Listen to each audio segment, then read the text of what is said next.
itself is a word. The word is interesting because it's a word that comes from a pagan. Hollywood is the holy wood, and it was the wood that the magical wands were made out of in the pagan sorcery, magic. And these wands were believed that the sorcerers that possessed them could put people into trances and control them. This is part of, this is symbolic, but it's also important to understand that part of what Hollywood literally does is it puts people into trances. It's a dream state. They call it the dream machine in the United States.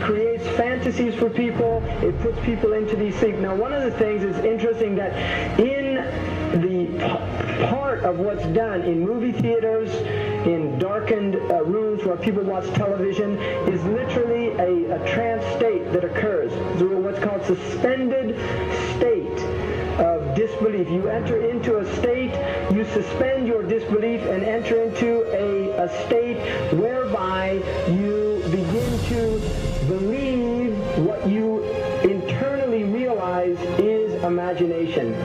It's falsehood. Films are magic. It's just magic. You go and you watch these things and people get caught up in them. People cry during films, all this catharsis that takes place in these things. Many of the films, and this is an important element in the control mechanism, is literally allow people to go and have certain type of catharsis as a purging experience, which Aristotle talks about the necessary element. One of the necessary elements of tragedy is to create this cathartic experience. And this is why a lot of the films, especially also news and things like this is why news is very important in this culture. Everybody watches the news. They have this tragic, cathartic experience of watching the tragedies of others and then feeling safe and complacent in their own experience of this suspended state of illusory well-being. So these are very intricate and sophisticated methods. Now, I think it's dangerous, although there are elements, there's concerted efforts that take place, there's also a lot of people that have similar worldviews that aren't necessarily working together in concerted efforts.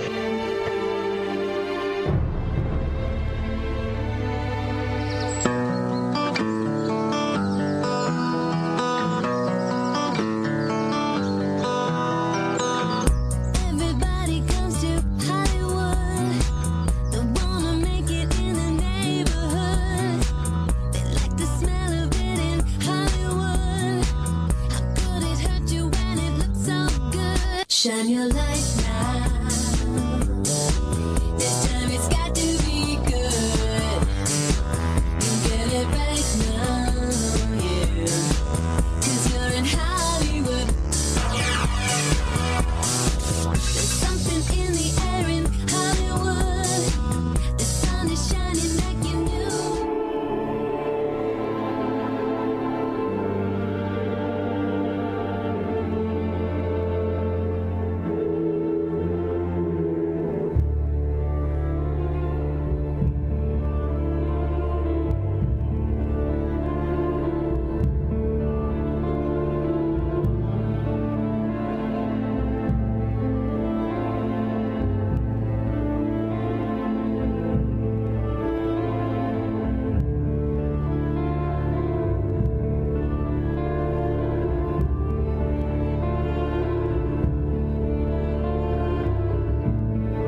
not supposed to be up here.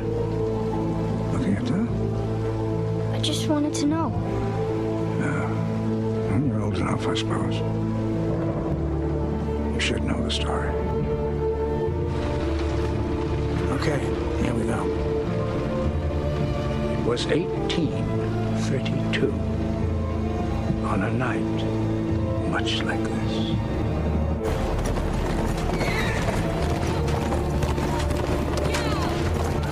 Charles Carroll was the last surviving signer of the Declaration of Independence.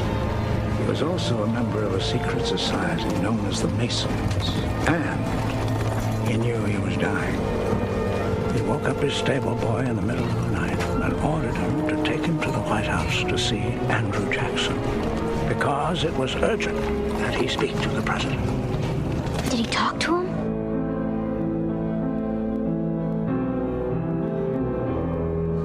No, he never got the chance. The president wasn't there that night.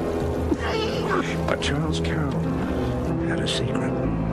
So he took into his confidence the one person he could. My grandfather's grandfather, Thomas Gates. What was his secret? A treasure. A treasure beyond all imagining.